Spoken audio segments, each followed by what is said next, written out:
The crowd was probably on my side and that sort of thing. I felt that on some level for sure. But I think when you're in there, you're just kind of focused on the task at hand. So whether they're cheering or booing or silent or whatever, it's like, it doesn't really matter. At the end of the day, I just try to focus on, it's like Matson and the other guy would break my arm if he could. So that's kind of all that that's where my focus is at in that moment, you know.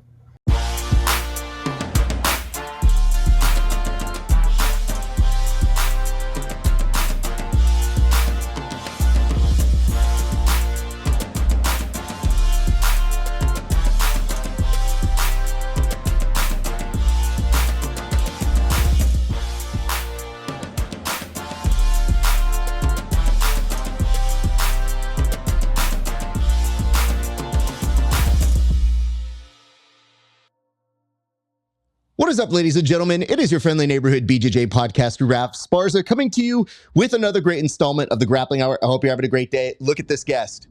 He doesn't even know he's on. But if you look long enough, you could see the beautiful artwork. I see a Joker and a Batman in the background. I see many different animes, many of which I have not actually seen, but I can obviously ask him. You've got him, Alan Sanchez, coming up in just a second. But before we get to him, a few quick reminders. First and foremost, if you like the show, and I hope that you do, check us out at patreon.com/grappling hour. But Raf, what do I get if I go to patreon.com/grappling hour? Well, you get to see these interviews 30 days before anybody else. And in a world where things happen very quickly, you probably want to be the first to know. I'm just saying, sometimes we break news on this show, and then you dummies don't find out because poor. Now listen, we also have a free tier on there, so I'm not against giving out free stuff to people. I think, without boasting too much, we produce the most jiu-jitsu content in all of jiu-jitsu podcasting. Prove me wrong. Show me somebody else who does this many live shows, this many interviews, this many extra bonus episodes, fight companions. They don't do that. We do. So check us out, patreon.com/grappling hour. And if you would like to grab some Grappling Hour merch, you can head on over to rafasparza.com/merch. Get you a tank top, a hoodie, a t-shirt. The hoodies keep you warm when you're going out to compete. The tank tops show off your questionable gains if you have steroids or fell into some acai. I don't know what your business is, but you can show off the gains there. And last but not least, you can also like, comment, and subscribe, as well as joining us on our Discord. And if you don't know what you want to comment on about this video, I will give you a prompt by the very, very end of it. Of course, you can find us at all social media at Grappling Hour, including our Discord at Grappling Hour. All right, let's get to our guest. Well, the guest is a favorite here. He's been on the show multiple times before. He's been a busy man. And you know what I'm happy about with our guest? Because he's so busy, last week we were trying to follow up for a proper follow-up interview after his EBI win, which was a few weeks ago. So it was, we gave him some time. We wanted him to get some rest in. But he just competed at UFC BJJ, had a very fun match there. And what I have to tell you is he messaged me to make sure he was following up for this interview. Do you know how many athletes I have to chase down, send bounty hunters, or go after vigorously in public? That is a testament to this man's character, and he was due a major interview after an incredible run at EBI, so I'm glad we're going to be able to talk about that, plus his experience at UFC BJJ. Welcome, the now three-time EBI champ, Alan Sanchez. Alan, how are you doing today, sir? I'm doing good. I'm doing great. It is a pleasure to see you again. What does it feel like? The first things that come to mind when I say three-time EBI champ, sir. Sounds nice. Sounds nice. It's got a good ring to it. That day, I was so happy for you. It was a bittersweet day because they also had ADCC Trials that day. And I'm sure you knew that. Yeah. What did your brain think of? Were you going to do Trials had it not been for EBI and you having to defend the title? Yeah, like after CJI, I was thinking, all right, like the next thing is ADCC Trials. So I was kind of just sort of getting ready for that. And then Eddie hit me up and was like, yo, EBI is happening like November 16th. And I was like, Trials is 15th, 16th. So I guess I'm not doing that anymore. I'm doing EBI. So once Eddie hit me up, I was like, you know, I'm in, I'm down. So yeah. I mean, obviously a good choice in this particular case. It worked out very well. And I thought you had a great exhibition of what it is you can do and really, truly solidified your place as a standout performer in the EBI and combat formats. But what really, really stood out to me was that as it was put on the same weekend, I looked at a host of you guys and I realized I was going to be doing a live fight companion. So I was doing it for ADCC and people were like, hey, Raf, are you going to stay on for EBI? And I go, no, I'm going to be too tired, but I will be watching. And wouldn't you know it, I was watching as I was breaking down all my equipment, which was vast, but it afforded me time to actually, as I was putting away wires and stuff, really watch a pretty dominant performance by you with some incredible players. Like there was a good list of murderers in that EBI format. When you saw the list, who jumped out at you in terms of your competitors? And did it kind of go the way you thought in terms of who would be the people who were advancing? Yeah. Obviously, since ADCC Trials is like the same weekend, I like it kind of messed around with the bracket. But when I looked at the EBI bracket, I pretty much thought, all right, the like next toughest guys are going to be the other 10 Planet guys. You know, I knew that it was like Kevin and Derek were going to be there. I knew that they would win their matches and that those would be guys that I'd have to see in the bracket at some point. So when I saw the list, I don't know. I just thought those would be the guys. And then it ended up working out that way where the way the bracket was lined up, I went against Kevin semifinal and then Derek in the final. It did. And, you know, those things are kind of wild. And I don't know how long Derek was in it. Was he later added in, or they always like sneak him in and he's always like that disruptive player that I go, yeah, that's not just some dude that randomly jumped into the tournament. No, for sure. I mean, he's like made the finals of Combat Jiu-Jitsu Worlds before. He had beaten like Ethan at the last EBI. So, you know, like being 10th Planet, it's usually like one guy gets an auto spot and the other guy's got to win it through the 10 PQ. So it's always kind of assumed that there's two 10th Planet guys and like that's kind of it. But I don't know if maybe like just as it was getting closer to it, like people were dropping out or whatever the case is, Derek got in there. So, I mean, I saw they didn't really announce anybody till like 2 weeks before or something, or like 10 days before. So I don't really know who was in it before or not. It is difficult to keep up with it. And I think the real thing that we've learned that's so wild. I remember saying this in the early years of EBI where it would be like, just announce who's going to be on there, right?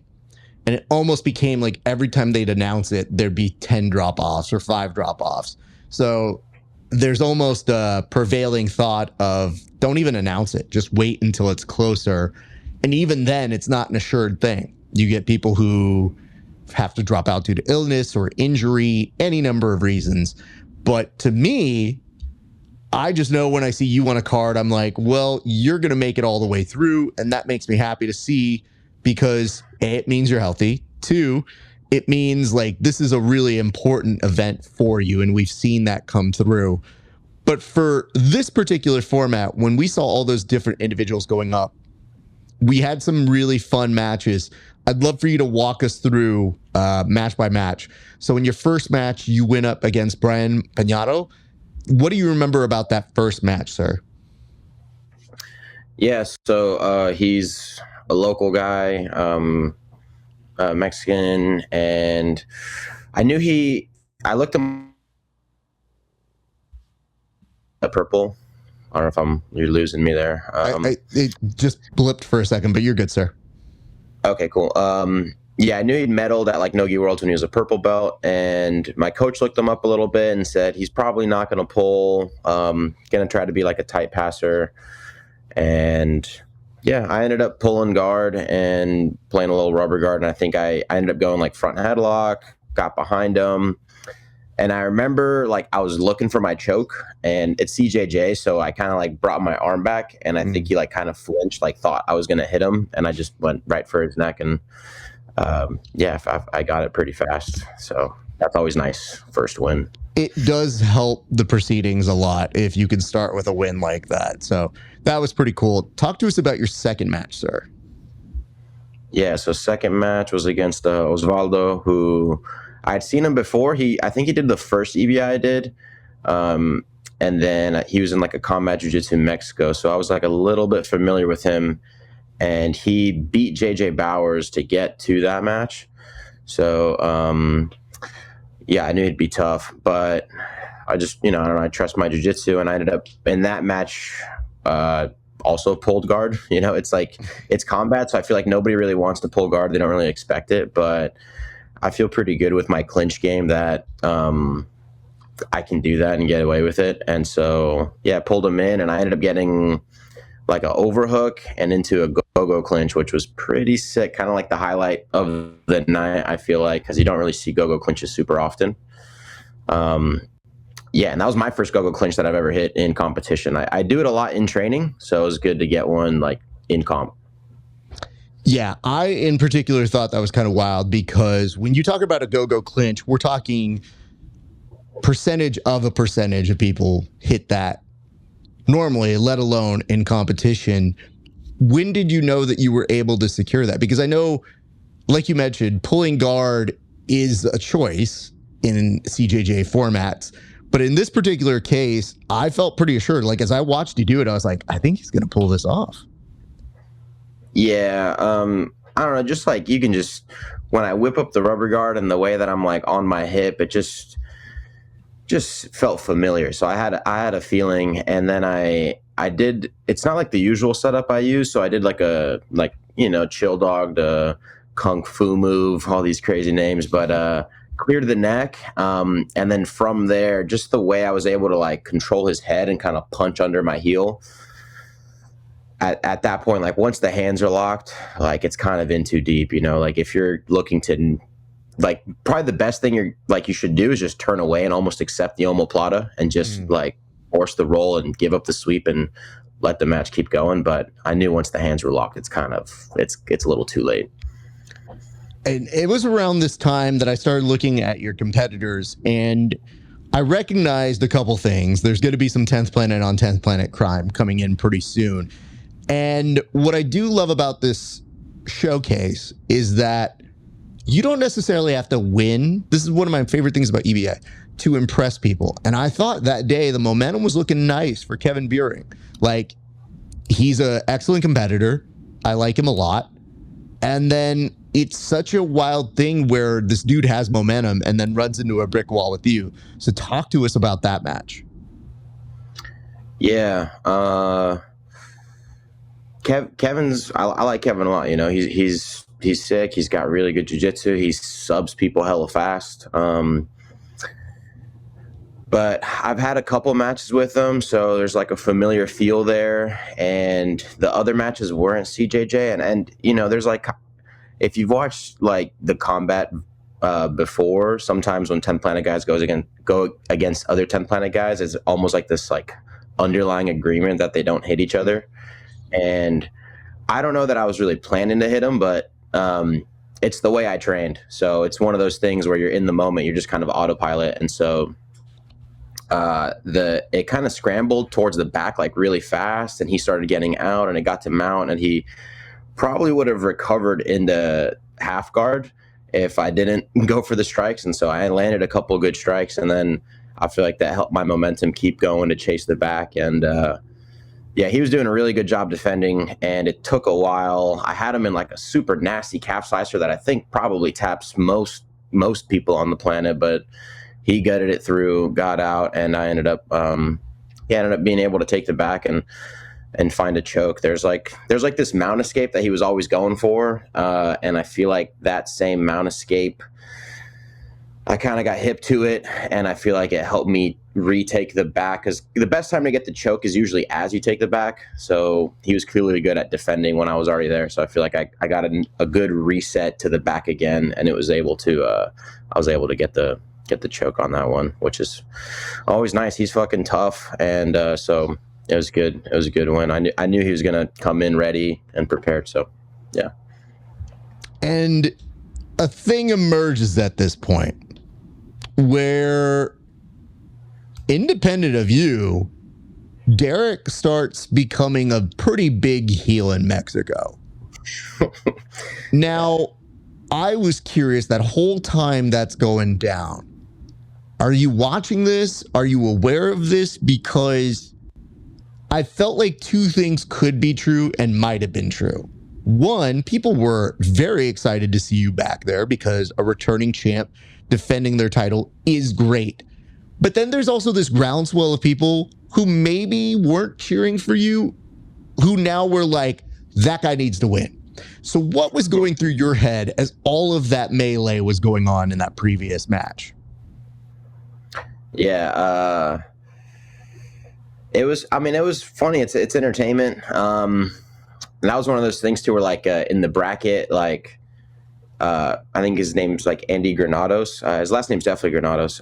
But the Mexican guy on the other side of the bracket who was killing people and made it to the semis that went against Derek. So he's like hometown favorite. Derek's like pushing people into the crowd and kind of playing it up. And yeah, they were like not really into it. He actually like threw one of the people too into one of my friends. Like I had some friends that were sitting in the front row, and so my friend Miles, who was like helping me warm up and stuff, his wife was sitting in the front row, and he launched someone into her. So I wasn't like paying crazy attention because I'm sort of focused on myself and just being selfish, but at the same time, like, you know, I'm peeking my head over. I'm trying to be aware of like who's making it through the bracket. I see the crowd kind of. Yeah, it's just part of the story, I guess, of the bracket and the vibe and the you know, of the whole arena there. So it was sick. It made for a good final, I think. For sure. And listen, dude, as a huge pro wrestling fan, this speaks to me. The hard part is sometimes when you commit to that, if there's a wink or a nudge, you can get the audience back on. It did not seem that Derek Rodman was all that concerned about that at the point, and that only made you turn out to be way more of a babyface. Have you been put in this scenario before where you've been the unintentional babyface? And I'm hard-pressed to believe, because your values and your style lend you to be such a good guy. Have you ever embraced the heel role at any given time in your competitive time, or even in things you've done outside of jiu-jitsu? I mean, nothing really comes to mind. Like, I don't know. I love like playing pool with the homies, and I'm definitely like talking smack when I'm doing that. That's a good time. But nothing on that level, I guess. It's just sort of, yeah, I don't know. I'm just kind of myself.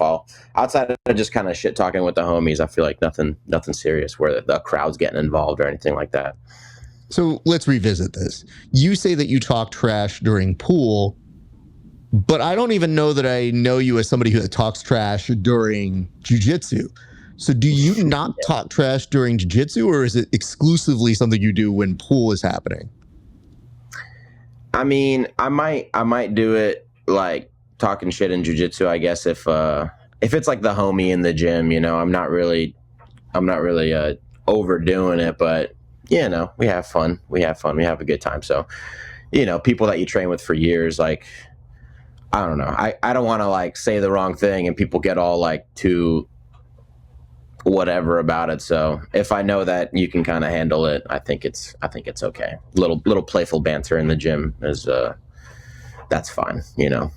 This is important intel to me specifically, Alan, because I don't think we've rolled, and I need some equalizer. So jokes are 100% what I use if I can't pass guard, or if you're in a prominently good position, which I have seen you.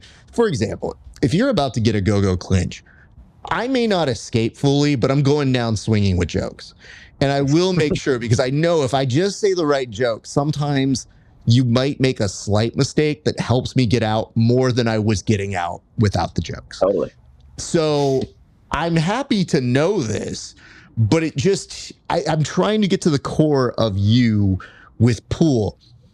Let me ask a follow-up here. Is it that maybe you might be drinking while playing pool? Or is it just the fact that because you're not physically attacking somebody, you feel that you can be a little bit more of a trash talker without the possibility of hurting them? Yeah, might be that. I don't drink too much. So probably like I might have like a beer or two occasionally if I'm maybe, playing pool every now and then. But yeah, I guess it's like, I don't know, it's just playful banter. And I'll lose too, so it's not like that big a deal. It's not like I'm like that good at it or anything. But yeah, and I'm usually playing like with my dad or with my wife, and yeah, again, it's like people that I know they can handle a joke and not take it the wrong way.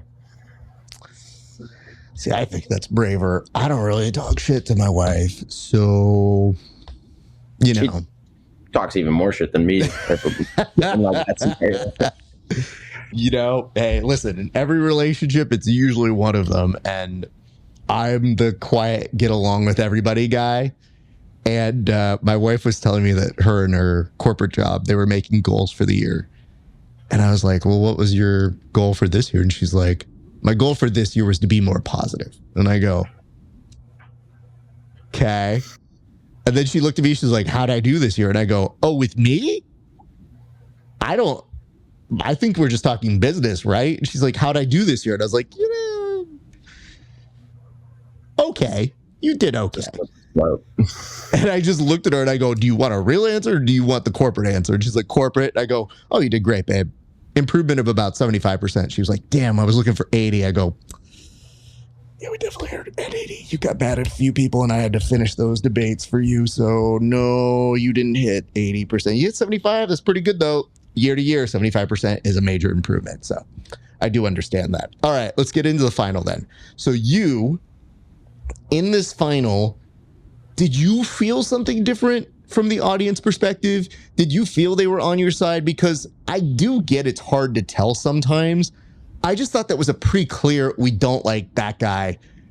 You seem Mexican enough. We like you now. So I didn't know if that was happening there or what was going on from your perspective. Yeah, I think, I mean, it definitely seemed that way where the crowd was probably on my side and that sort of thing. I felt that on some level for sure. But I think when you're in there, you're just kind of focused on the task at hand. So whether they're cheering or booing or silent or whatever, it's like, it doesn't really matter. At the end of the day, I just try to focus on, it's like Matt's and then the other guy who's would break my arm if he could. So that's kind of all that is that's where my focus is at in that moment, So let's talk a little bit about this match with you and Derek. It was great. I thought you looked pretty good. And what was really interesting was for the regulation period, you were very dominant. Did you at any point feel like you had it won? Because there were a couple moments where I thought you could have finished him. He's just tough as nails. And he has a long body as well. So it seemed like a couple times he was trying to play from underneath mount and bringing his legs over to create some attacks from underneath like that. So I was wondering from your perspective, how close did you ever feel to maybe getting a finish within regulation? I think probably the one time I felt like I was going to tap him was, well, there was a couple times, I guess. There's like this weird choke I do from half guard where they're kind of on their side. Mm-hmm. And I felt like that was getting pretty damn tight, but he slipped his elbow at like the last second. So that, didn't get it there. And then I had him in an anaconda towards the end and I could hear him like wheezing. And so I felt like, man, like I might get him right now. I was like kind of just squeezing hella hard and he ended up slipping out. Derek is like, the thing is, he's like super freaking hard to tap. And so there was definitely moments where it felt like he just was kind of dotting all his I's, crossing all his T's defensively. And so it was kind of hard to find an opening, and I was obviously going to keep trying and we got 10 minutes. I'm going to try to tap you the whole damn time. But yeah, he's good defensively. So I felt like it was kind of tough to break through those walls a little bit there. I had a couple good moments, but yeah, it's tough. I wouldn't disagree with you. I've seen him since he was a kid rolling, and I picked up what a talent he is. So antics or no antics, a very solid grappler. And it's funny because I do root for him a lot. And even I found myself kind of like, man, I kind of going for Alan on this, dude. Like, I just thought about it too, because then I start thinking of this. I always extend an invite to whoever wins. And you know this is your third time doing that. But I also recognize, I might have to spend 10 minutes of the interview with Derek going over, why are you making the Mexicans mad? And then I just thought, I was like, I feel like I don't know if that's compelling internet television, or like people are going to be like, no, he's doing a character, he's doing this. Or if people are 100% with me and being like, hey, bro, we like you, but what the fuck are you doing? So I started thinking about the real possibilities of like, well, what's going to happen when I do this? And it's not anything I can control. It's just me sitting there realizing like, well, the interview with you is probably going to be, hey, cool, 3 times is pretty freaking dope. But also, what were you thinking? My interview with him would have been like, hey, bud, I got to roast you for 10 minutes and you got to take it because you were a goofball and it was ridiculous.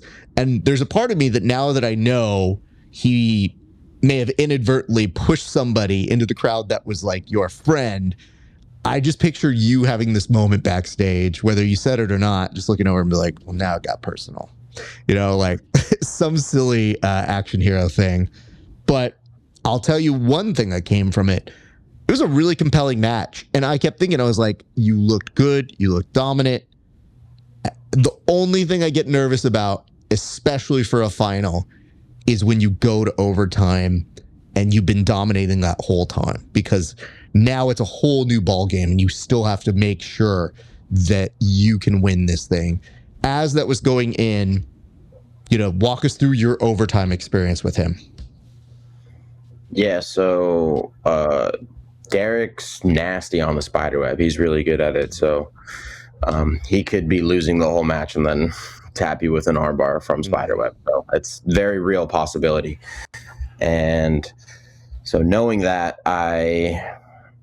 I felt like, okay, I'm dominating the match, so I'll probably get to pick whether I go offense or defense. And a lot of times I like to go defense first, because then I can just kind of escape, and then I get my submission, and then boom, that's it. I win off the sub. It looks a lot cooler. But I felt like, all right, I had a good chance at getting the choke quickly. So then if I go defense and he's picking spiderweb, he doesn't get the full 2 minutes. He's going to get whatever the time frame that I got the choke in. So, yeah, I got the choke in, I think it was like 18 seconds. And so I felt like, yeah, I could definitely hold my arm and not get tapped in 18 seconds. So, this tactically, it worked out exactly how I had hoped for in my head. So, that's always sweet. I felt like after I got the choke in on offense, on the offensive side, like I'm about to be 3 times. This is about to happen. And he actually, like, he hit me a couple times too in that OT and like made my nose bleed and shit. But totally worth it. I'd do it again. I would say this. I felt like you alluded to that gentleman's agreement that may or may not happen with some people, but looks like it does.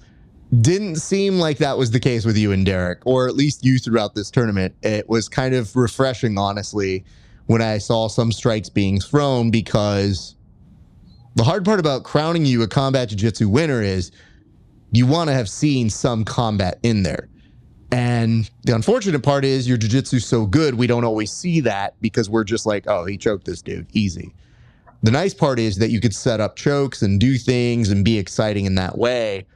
But man, was it kind of interesting when that happened. And I saw your nose bleeding. So when you do win this thing and they pick you up, you do have this badass camera angle on you where nose is dripping a little bit, but now you look like one of these kids doing 6'7", but your version was just like 1, 2, 3. And I go, oh my goodness. I was like, the power is strong with him. My man is feeling the 3-time champness in there. So as they wrap that around your waist, what were you thinking?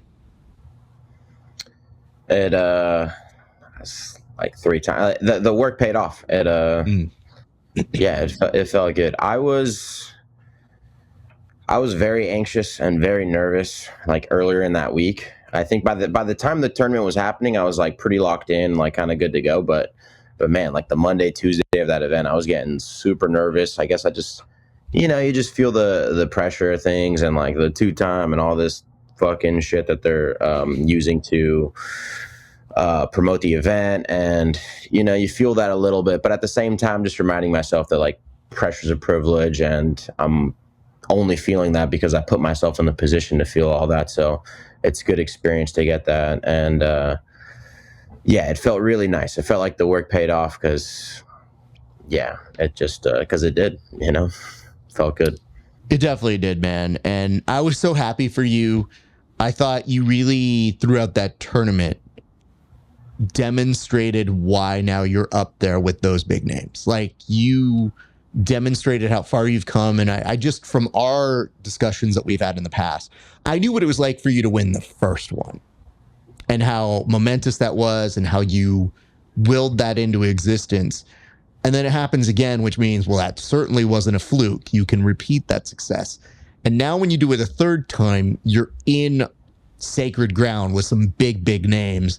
And I feel like that is an incredible place to be. And no matter what happens from here, it is going to be hard to ever take that away from you. And whoever's trying to top those achievements, they have some hills to climb. So kudos to you, sir, on a very, very cool achievement that doesn't quite even look done and wasn't.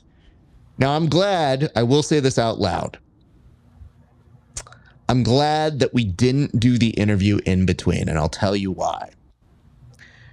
I am now not a fan of the, oh, yeah, I've got something big coming up. You might as well just say without saying UFC BJJ.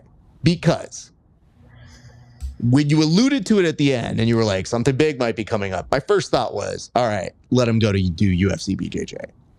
And then we might have done the interview exit, been like, congratulations. And then we might have had to play coy. And then this thing comes out 30 days later and you've already had the match. But I can tell you how excited I was when I did see you a match up with one Renato Canuto. So how did that match come together? And then take us through your interpretation of how that match went. Yeah, so after I won EBI the second time, pretty much like a year ago to like right now, I was trying to, then it was like UFC Fight Pass Invitational. So I wanted to be on that card, and BMAX like, oh, give me some names. I threw out like Nicky Ryan. I threw out Renato Canuto.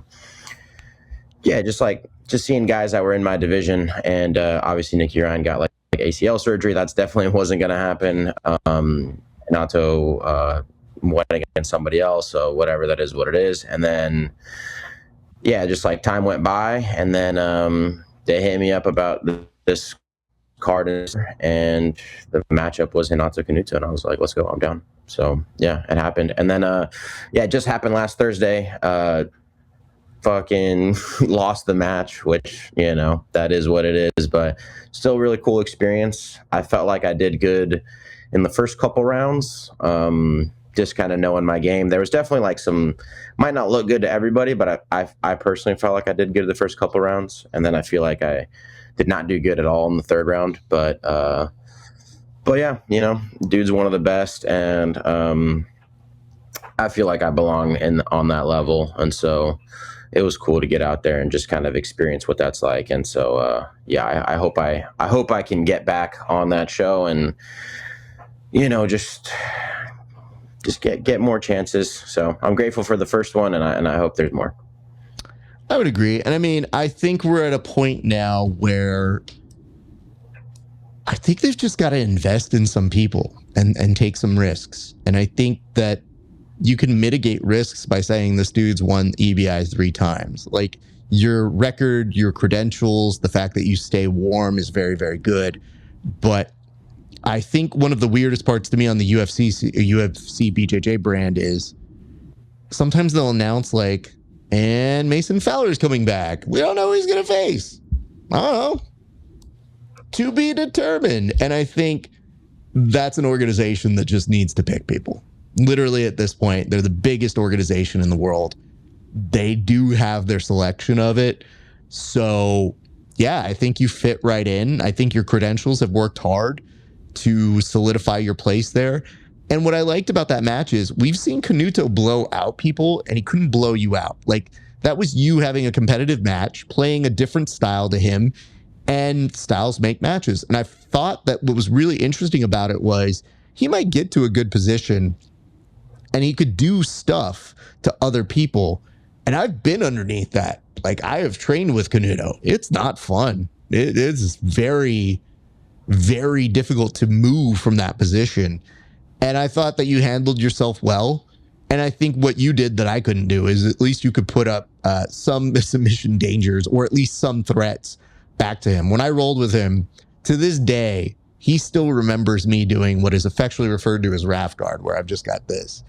And he will remind me of it all the time. And I'm like, dude, I am not a professional athlete. I think it's bad that you can't put me away. And he was like getting mad. I was like, it's not my fault. When we do jiu-jitsu, we make an agreement. You got to do work too. So he always kids me about that. So when I saw you underneath and bottom, I was like, well, I mean, your activeness was way better than mine. So I was very pleased. But I would say, given your history, given the ways that they have some folks in there that would make good matches for you, I think you are somebody that should still be in the mix, and I hope that is the case. So kudos to you for doing that, especially after a fast turnaround from EBI, and I think that's pretty good. But that's not the only thing you did this year. You also had the Craig Jones Invitational, which was a wild freaking year if you think about this. Because before we get to talking about that, listen to what you've been up to this year. You had CJI, UFC BJJ, EBI, and then you still kept active with the IBJJF when they came over to Sacramento. That's on top of maybe just at the tail end of last year, you were also doing the trials for the AIDA trials. What are those? Yeah. AIDA. Like, you're basically competing in almost every format possible. And I'm wondering, is that like a specific goal, or are you just taking goals or taking events as they come up?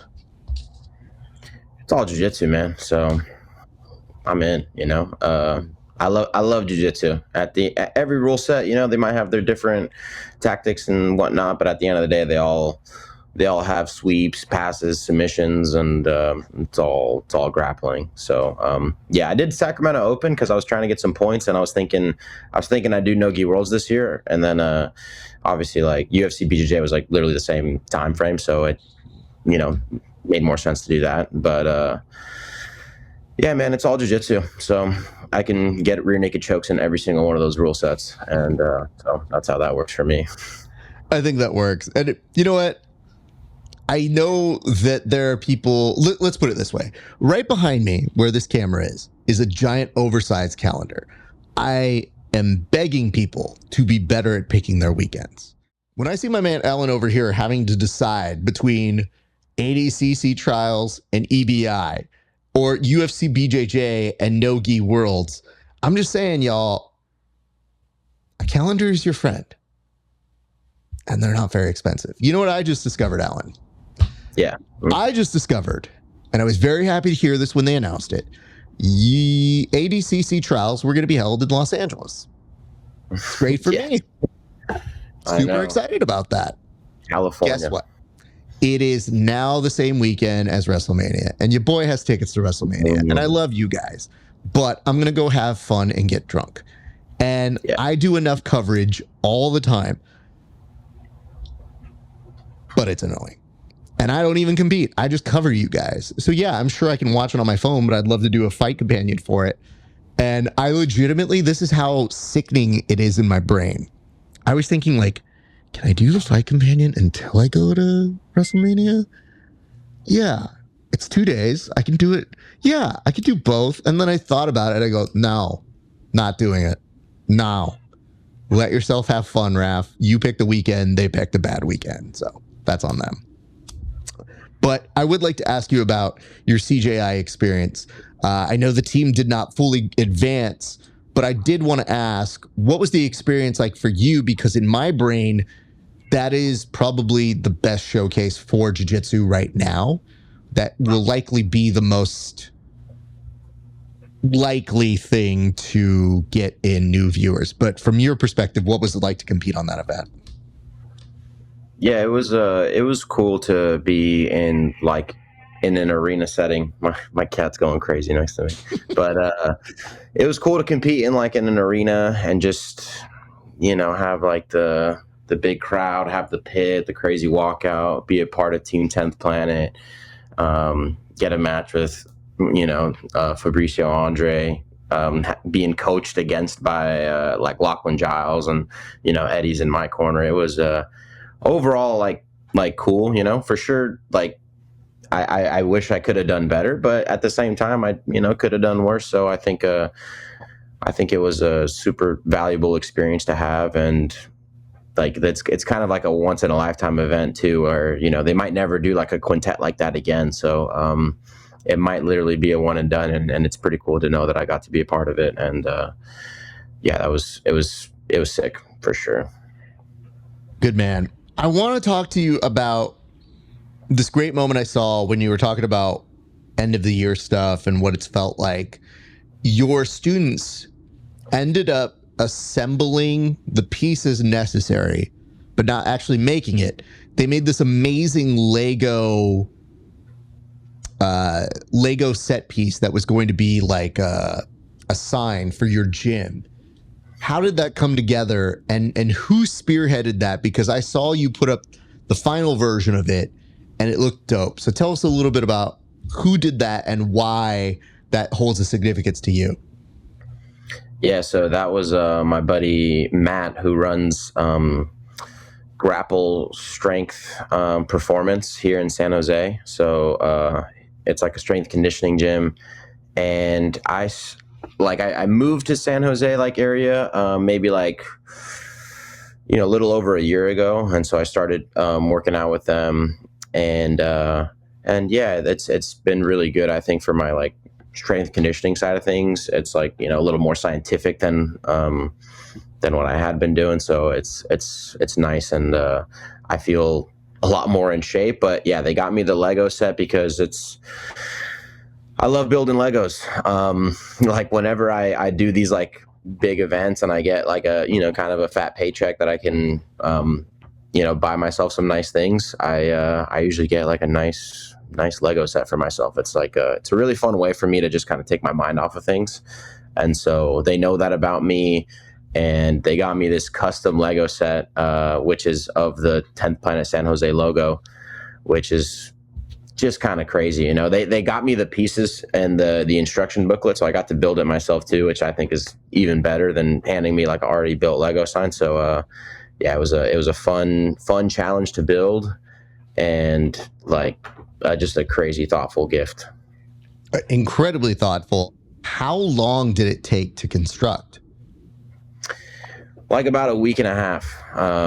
So it took a little bit of time. But yeah, it's if you've built a big Lego set before, they come in these numbered bags, right? So you get bag 1, bag 2, and so it might be thousands of pieces, but you're opening a little bit at a time. So with this set, it's it was just a bunch of white pieces, a little bit of blue, and some black pieces for the text. So it was I had to kind of get a bunch of little cups out and kind of organize all these pieces. And so it got definitely got my brain working, and my organizational skills had to be in effect for that. And yeah, it was super fun. It was a fun challenge to build, and really helped take my mind off of it. I actually was building it right before this last EBI. So it was the 2 weeks before is kind of when I cracked it open and just started getting down with it. That's pretty rad. Now, I do have one small complaint. So I thumbed through these photos of you because I go, that's adorable. What a great gift. Oh, that's so good. Why am I getting data about his training? What? Wait, is this? Hold on. Did he literally just put up a photo of his most recent gains on this feel good thing? And bro, you look shredded, so congrats to you. But I have to tell you, I have an S&C guy myself. I don't look like this. And then I get all sad because I'm like, oh, God, I got to go do mine. So then I got mad at you, dude. I was literally looking at your photo and I go, what a great moment. And I went from being like, oh, that's really cute. Oh, look at him. He's got that. All right. I see how it is. So that was my version of seeing you go the heel way that Derek went for the crowd. Like completely on your side and then very quickly, nah, boo this guy. He's in too good a shape. So whatever they're doing over at that S&C gym is working, and it feels like you've gotten a whole bunch of your people to be inspired to do that.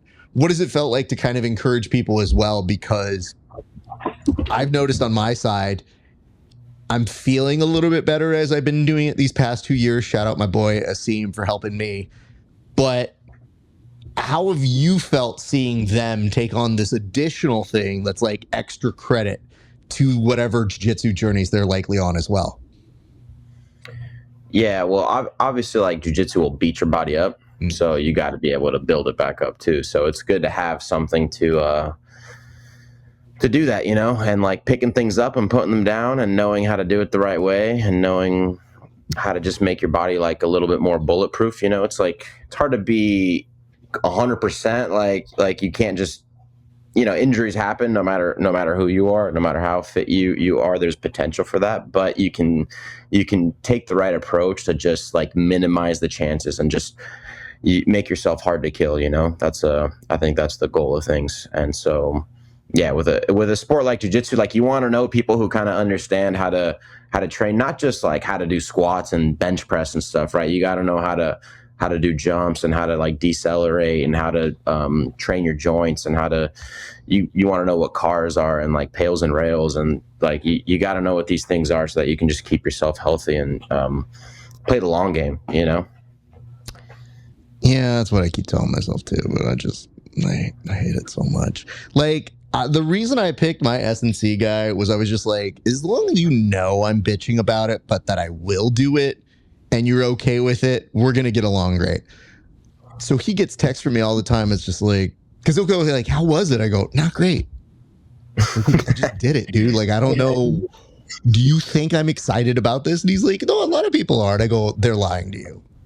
I will tell you the truth. I will tell you this is some bullshit you had me do today. I did it. Do you feel better about yourself? Whatever. All right, bye. I've got to go. So it's been a lot of that with me. And God bless him, he's still here. So I haven't pissed him off enough to go away fully.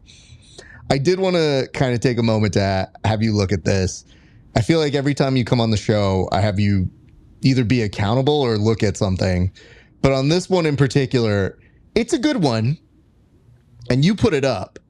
But I did want to get your thoughts on how you looked with this. Because to me, I don't know that I'll ever have this in my life. So I just have to live vicariously through my friends who have really dope things happening to them.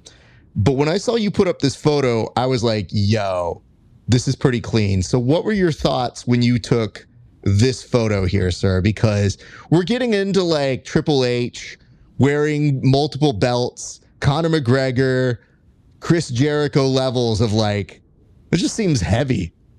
So what were you thinking as you took this photo? It was well, this was like the photo that I saw in my mind before that third EVI, you know. So it was like I like boxers, you know how boxers, like when they go undisputed, you know, they have like 4 belts and they do that pose. And so yeah, I saw it in my mind. And so once I got all 3, I was like, I'm not usually one for like photo shoots and stuff. So I was like, you know what, let me get my boy that's a photographer to take some nice photos. I'll bring the 3 belts to the gym and we'll get some sick photos for the memories. And I think the people wanted a 3 belt photo, you know. It was for the people. and for myself a little bit too. I saw it in my head, so I had to make it a reality. You know what, dude, props to you. If you win that many belts, you get to have it. But I'm glad you brought up the idea of seeing a photo and then saying, like, I visualized something. Because I did have a question about another photo you took. Similar in premise, but it felt, and I don't know if anybody else feels this way with this particular photo. It just felt like something was missing here. So I'm going to post it on. All right. So this is kind of wholesome and great. There's you. There's Mason Fowler, UFC BJJ champ. You got Caltera right there holding a plaque. And then, so dirty, dude. So hold on. Could we crop him out? Could we give him something? I can't imagine he's just there for no reason. But the three of you holding stuff and him not holding out anything did seem pretty noticeable. And in the description, I was trying to read, like, what am I missing here? Does he have something? And if so, are we not able to see what he has? So what was the method or the reasoning behind that photo, sir? So I think that's just Mason being a troll. It's I can't really take credit for that one. That's the genius mind of Mason Fowler. That's our boy Joao. He's a beast, dude. He's young. He's like, I know he looks 30, but he's like 22, and he's got a lot of time. People might not know about him. He actually got third place in the absolute like Nogi Worlds black belt, I think 2024. So he's a dog. He gets after it, and so. I think that's just a little bit of trolling and maybe a little motivation for our boy to get after. He's got plenty of time to get a whole bunch of titles. I believe in him. He's a good guy. But like, I wouldn't stay in that photo. So like, I don't think he realized what was going on. I think it was just like, how do you not? Everybody's holding something. So what kind of dick move is this? Hey, Mason, not cool, bud. I tell you, I would storm out of that photo like it's a Punk'd episode. I'd be like, nope, three of you, nope, everybody has something to hold except me. Like, I would at least get a perfect attendance certificate, I voted sticker. Like, I would have gotten something to hold in there because everybody seems to be holding something. And the dumb part is, if you look at this the right way, look at how happy everybody is. You're happy. That's Mason's happy face. Caltera's always happy. And he's happy to hold nothing. And I'm thinking to myself, like, hey, bud, it doesn't take too much to just, listen, do one of these things, and we'd be just fine. That's a perfectly rational photo. Adding this part right here seems vindictive, Mason. So, yeah, I loud and clear on that one when I saw that photo. And I was thinking, I go, well, I'm happy for you. I thought I was happy for Mason, but now I know he's the ringleader behind it. And I was certainly happy for Caltera because that means good things for his academy. So, Yao, I just want to tell you, man, I hope that gives you the motivation you need. And what you need to do is, when those guys don't win anything because they're too old in the future, you need to make them hold nothing while you hold your championship belt because they will be out of it. Although Caltera always has the academy, so you guys might be screwed. I don't know. We'll see. He's got 10. He's got so many gold medals. He doesn't even know what to do. He just picks one off the ground like, oh, I have this here. Oh, nice. He probably could have loaned a couple to Joao for that photo, to be honest. Which, by the way, in this world of like stolen valor, nobody cares. They'd be like, did he win an IBJJF? I don't even know. Sounds like it. And I will tell you, if you're making third in absolute, it's not nothing, dude. So you're there. You just got to go across that hurdle, apparently, to be invited into a photo. And I'm going to tell you this, Mason, I swear to God, I'm talking to you through this show. You may not even see it. He's not. I know he's not. Well, actually, if I tag him, he'll pretend like he hasn't seen it, but he'll see it. Mason, quick thing.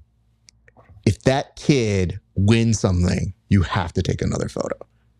You can't pretend like he didn't. You're gonna be like, oh, we're not taking photos today. Get the fuck out of here. That kid's taking a photo when he wins his first big thing, and you guys have to all eat it. Done. Said it. I want to get into this as well because I saw another photo, but I don't need to bring it up.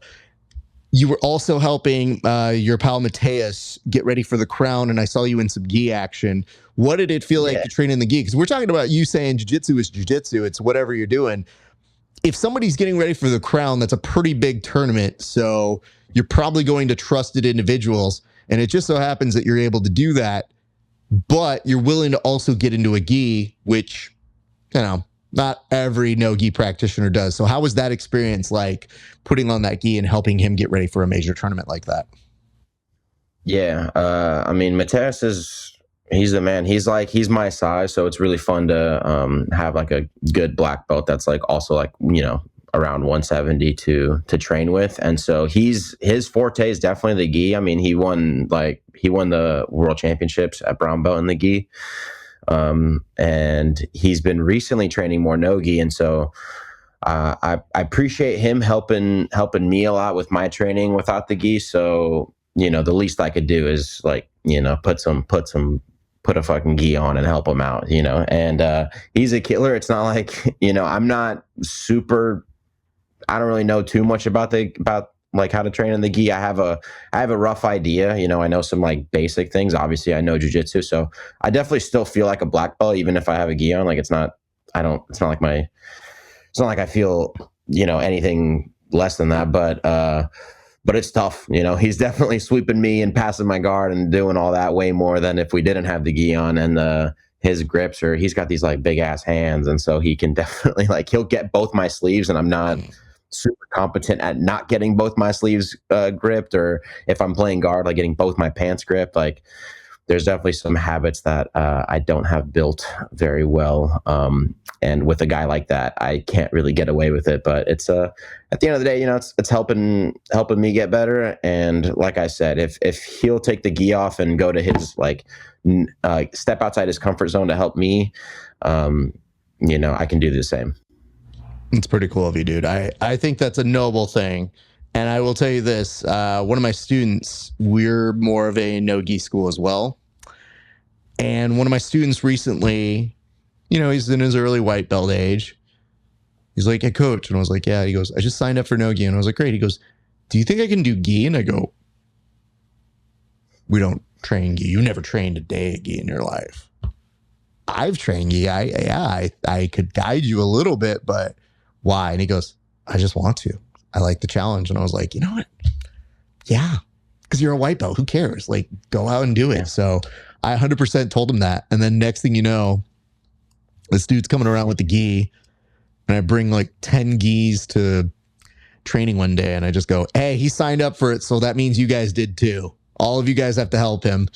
And all these kids were coming over to me, and they're like, "This is interesting, coach." And I go, yeah, I know. I like the gi a lot. I just don't do it because I don't want to hear people tell me they don't like it.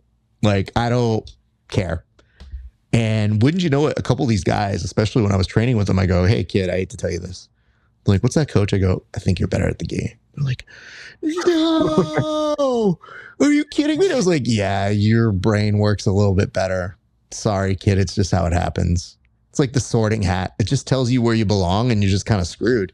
You have to wear a gi now. You have to show up every day in a gi. And they're just like, "Coach, why?" And I'm like, "That's just the way it is. Sucks to be you."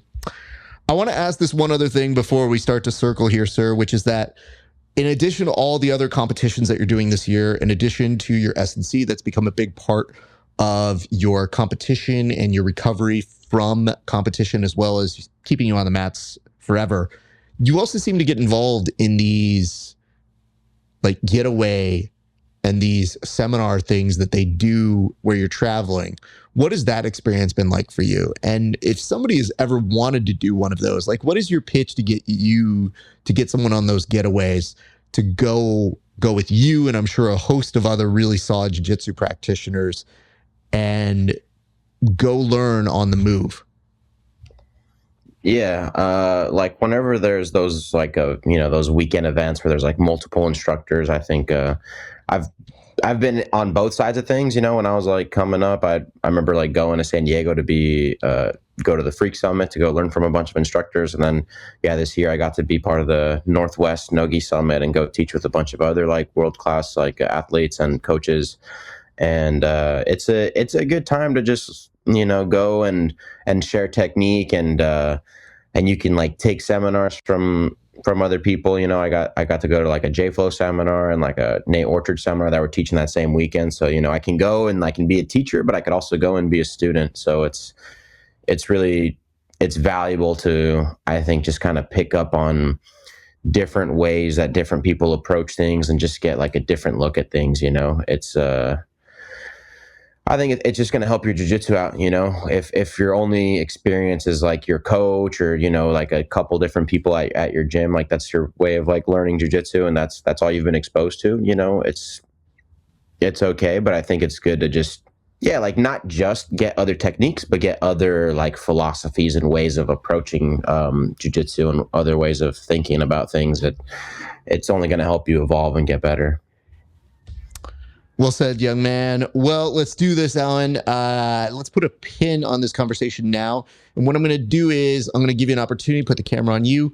Feel free to thank any teammates, sponsors, anybody who's made you into the fighter and grappler that you are, as you've not only closed out a great year as a 3-time champ, but have competed in just about every format possible. So really getting out there and continuing to test yourself this year. So camera's all yours, sir.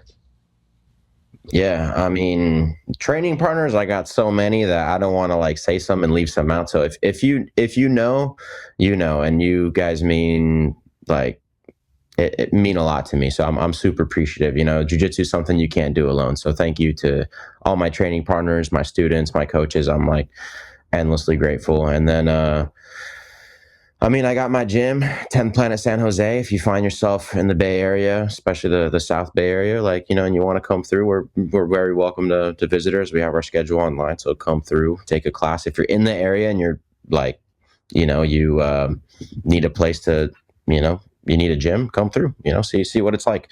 And I don't know, not much else. Perry Athletics, code Alan15, grapple, strength and performance in San Jose. Thank you for all the help. Yeah, that's pretty much it. It's been a good year, been a solid year. I'm excited for the next one too. Alan, you continue to do great things. I'm very happy for you, my man. Stick around. I'm going to close this out, and then we're going to talk about your favorite match of the year in just a second. But my thanks to you. And again, I can't say this enough, man. 3 times, rare company in that world. You should be very proud of yourself. And I know you're not done, so I know that there's even more to come in this next year. So keep building those chapters, man. That book's pretty good. Thank you. All right, you guys. Reminders, first and foremost, like, comment, and subscribe. Now, I told you if you didn't have something to comment on, I would give you something by the end of this episode. What I'm going to ask you to do is, what is the best Lego set that you have ever constructed? It's kind of hard to argue with his sign being his, though I think I've seen him build out like one of these ships. It looks like one of these Star Wars things. I didn't ask him about that. It's too late. Also, no, he's shaking his head now. Okay. Is it a Star Wars thing? Hold on. Now I got to come over to you. Hold on. What was that? Was that a Star Wars thing that you had there? For my birthday, I think I posted on my story. I got the Jango Fett Slave One. Oh God! All right, nerd. Never mind. Going off him again. All right. So, tell us your favorite Lego set that you've ever constructed in the comment section. If you had, if you're not a nerd, you can tell me something cool you did. I don't even care. So let's do that one. That was 1. Number 2, you could also check us out, patreon.com/grappling hour. If you go there, you see my interviews 30 days before everybody else and much, much more for a few extra dollars. You can see extra bonus content like Roast Raf, where people roast my competition footage. You can also see things where people, they get a chance to pick a card out of a deck, and they have 2 minutes to hit that submission on me, but I get to roast them. We also do tape studies with the athletes, talking about their favorite matches. And today we're actually going to record our favorite match of the year segment with Alan. That's coming up in just a second. And that is only if you're a premium subscriber. So check that out, patreon.com /Grappling Hour. Also, get you some Grappling Hour merch. That's available at rafesparza.com /merch. And last but not least, you can always continue the discussions that we have here on the show over on our Discord. Ladies and gents, that's going to do it for us here at the Grappling Hour. My thanks to all of you guys for tuning in. This was a fun one. I can't wait to see you guys back, and I hope you have a great rest of your day. On behalf of everybody here, it's been a great day for grappling. We'll see you back on the mats.